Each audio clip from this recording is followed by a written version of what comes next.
I want to talk about wokery again and be joined by our friend from Spiked Online, the editor there, social commentator Brendan O'Neill. Good evening, Brendan. Hi, Kevin. We are here, of course, to talk about this investigation by King's College in London that cancel culture and wokery is actually a pernicious scourge, and that if we're not careful, we could follow America into a kind of abyss of wokery, which, although it's funny and absurd quite often, yesterday French food was dismissed as racist, it is actually a dangerous and divisive device being used by the woke warriors to cause all sorts of problems for our society. It's a very divisive thing. But something's just cropped up, and I've got to run this past you. I was just talking to school campaigners who were dismayed by an organisation called Just Like Us. They have sent out exam papers to schools all over the country, and this has been endorsed by the Education Secretary, Gavin Williamson, and it's also sponsored by Facebook, and this is for 5 to 7 year olds, and here's one of the questions. I'd love to get your comments on it. Problem 1. Harley, a non-binary and Harley, a non-binary and gender non-conforming person using the they-them pronouns, has volunteered to give bottles of water to runners of a marathon. They have 15 bottles of water, but there are a total of 25 runners in the marathon. How many more bottles of water does Harley need to buy? Do you see the irrelevant aspect of that question? It's unbelievable, isn't it? That is unbelievable, because that's really a case of sneaking this stuff into everything that kids do and to all kinds of schoolwork. I mean, it has no relevance whatsoever to that question. That's a maths question. We'll all be familiar with questions like that from when we were at school. You don't need to add non-binary, gender non-conforming people. It's just propaganda being snuck in the back door. But I think you're absolutely right. And this new study is very interesting, because what it says is that even though most people don't have time for wokeness, many people don't really understand what the word woke means, they nonetheless, that the noisy woke mobs could have a very destructive impact on society. And that's such an important point. You know, I get a real kick out of making fun of the excesses of wokeness, because it is very, very funny sometimes. But there is also a serious side, which is that this kind of divisive identitarian politics is increasingly influential, especially in institutions, and it's going to impact on the next generation in particular and cause them to have some pretty regressive views that could harm society. Yeah, and here's another one of these maths questions, because it feeds into the wokery that we're talking about, the divisive wokery. As I say, stressing that this is a question for 5 to 7 year olds in British schools. Jas, a gender non-conforming person using she, her pronouns, is making an apple pie for their friends and family, etc., etc.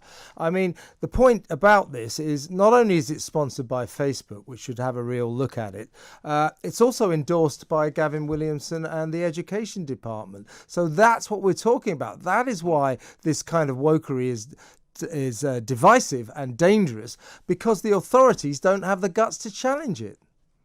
That's exactly right. You know, we all have a tendency to see the woke culture warriors as just these blue-haired weirdos who, you know, did queer studies or media studies or some other weird thing at university and are rather overeducated in things that are not particularly useful, and who want to censor everyone and scream at cis men and have a go at white men.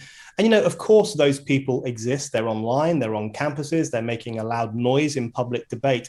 But the far larger problem is the capitulation of institutions, the way in which institutions fail to stand up to these people. So even the Education Department has failed to stand up to these people. We know that Stonewall, for example, was successful for quite a long time in getting its crazy new gender speak into government departments, into police forces, and into other institutions around the country.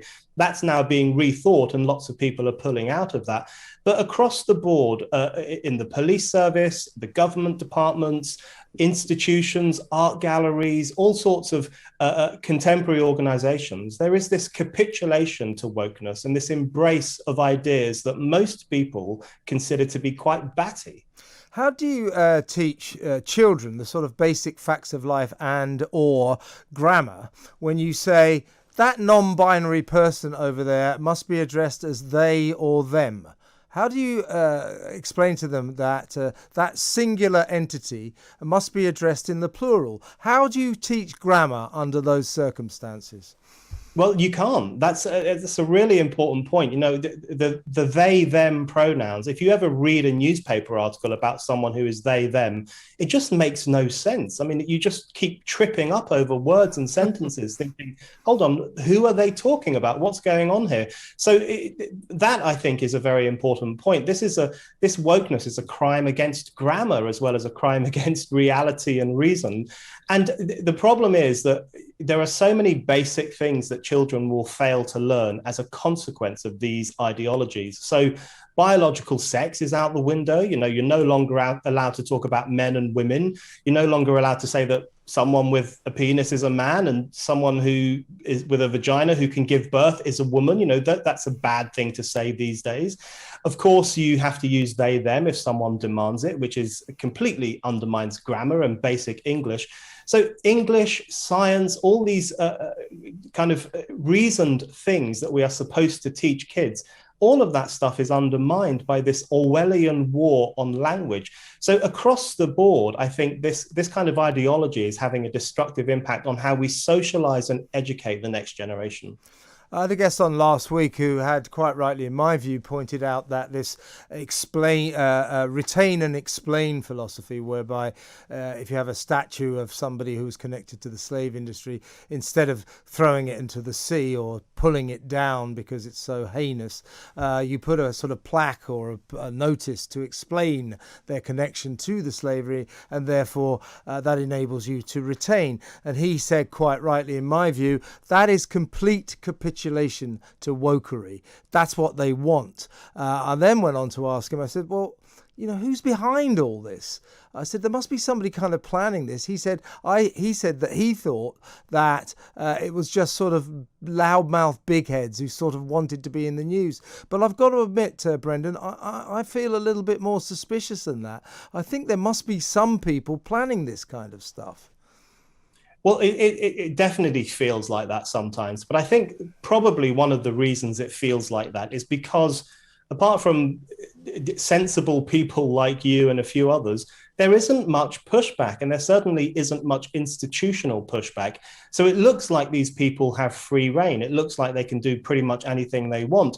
And I think the statues issue is really important, because what that reminds us is that this ideology is really a war on British history. It's a war on the traditions and the history and the stories of this country. And it's an attempt to depict this country as a racist cesspit full of racist idiots.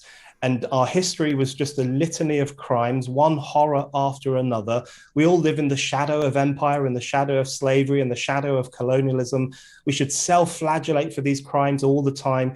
It promotes this incredibly downbeat message about the United Kingdom. It glosses over the fact that wonderful scientific, political, and social discoveries and leaps forward came from this country, and that there is an enormous amount for us to be proud of.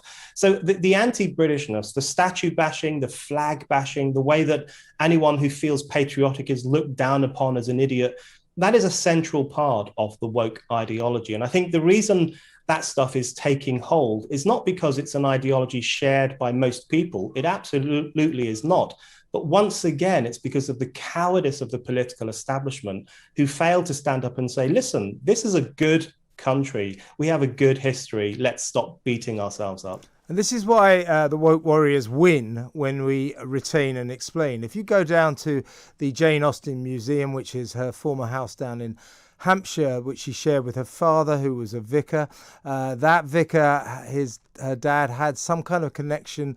He was a spiritual pastor to a plantation once in the Caribbean. So you go in there now. It said, well, before you admire Jane Austen, be aware that her father had a connection to slavery insofar as he was a pastor to a plantation, and that this great author, although initially you may admire her, she shamelessly wore cotton. Cotton was produced by slaves at plantations, and worse of all, she drank tea, which of course was produced by slaves in tea plantations. That's the retain and explain that allows the Jane Austin Museum to stay in position. I mean, come on. Yeah, I think you're absolutely right on this. I think that when they say let's have retain and explain, let's just put up notices telling everyone what horrible people these actually were. That's in some ways even worse than tearing statues down or tearing museums down, because what that does, it casts aspersions on pretty much everyone in British history, even a figure like Jane Austen, an inoffensive novelist, one of the great novelists in English history. She can now be demonized as someone who had some vague connection to slavery and therefore was an evil person. The thing that made me laugh is that the British Library even did that with Ted Hughes. Ted Hughes, of course, was the great poet laureate of the mid to late 20th century. You know, he's a very recent poet, very recent public figure. And they said, well, he had an ancestor who was involved in the slave trade, so that's a bit iffy as well. So you have the sins of the father being visited upon the son, or the great, great, great, great grandson.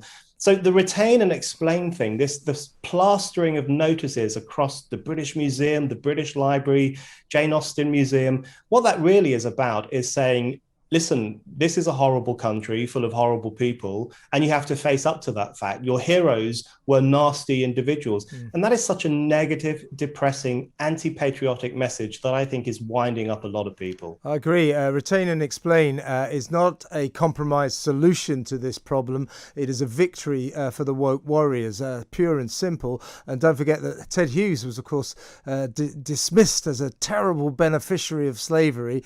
I mean, the guy was born above a newsagent's in the north. You know, he was a working class guy. He was no beneficiary at all. Last question, Brendan. We always come to this, but this government has made it very clear it intends to stand up to this woke madness that, as we've established, is not just funny and absurd, but very pernicious and divisive. And here we are discussing more and more egregious examples of it. And not only are they egregious examples, they're backed up and endorsed by the Education Department, endorsed by politicians, by Tory politicians. So they keep talking the talk, but they don't walk the walk. When are they going to do something about this? Well, that's the big question of our time in many ways. I think we have a situation where the Conservative Party has won the political war. It's doing very well in votes in electoral contests. And of course, it is still popular in the opinion polls. But it is losing the culture war. It is losing the war for British history and the war to protect the idea of the United Kingdom as a good, positive country to live in. It's losing that war because the kind of people who run media organizations and cultural institutions and, of course, universities tend to be these pseudo-left, regressive, woke culture warriors who look down their noses at ordinary people and the history of the country that we live in.